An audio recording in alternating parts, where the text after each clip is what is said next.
15 nagira ngo ndabasomere ngaha mwumve igituma koko tugomba kuzotora ego, kuko mu by'ukuri ari uburenganzira bwacu bwa mbere ho yabivuze nyakubahwa kigira ca kabiri cy'umukuru w'igihugu. Tora ego kugira Uburundi bwikukire by'ukuri, cyo ni cambere. Ca kabiri, tora ego abene gihugu baronke iteka ritekane. Ica gatatu, tora ego kugira hatsimbatare ingendo ya demokrasi. Ubwa kane, tora ego kugira hatsimbatare ingendo ikingira agateka kazina muntu. Ubwa gatanu, tora ego abarundi baronke iterambere mu by'ubutunzi n'imibano.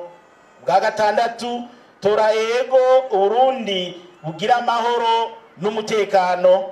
Ubwindwi, tora ego ubutegetsi bwegere abene gihugu. Umunani, tora ego kugira umukenyezi aronka ikibanza kibereye mu gihugu.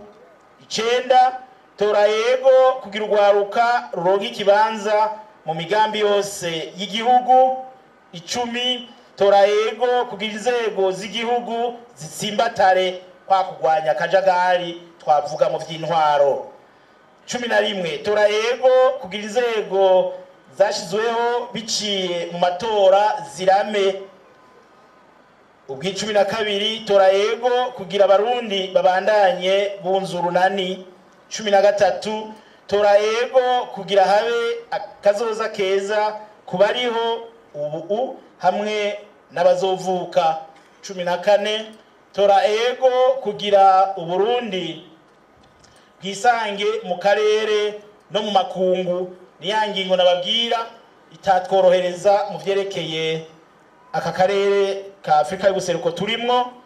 Ubugira 15, tore ego kugira demokrasi itsimbatare mu Burundi bugengwa n'amategeko, abarundi bose bubahirizwe mu gihugu c'amavukiro atawandya canke wangura.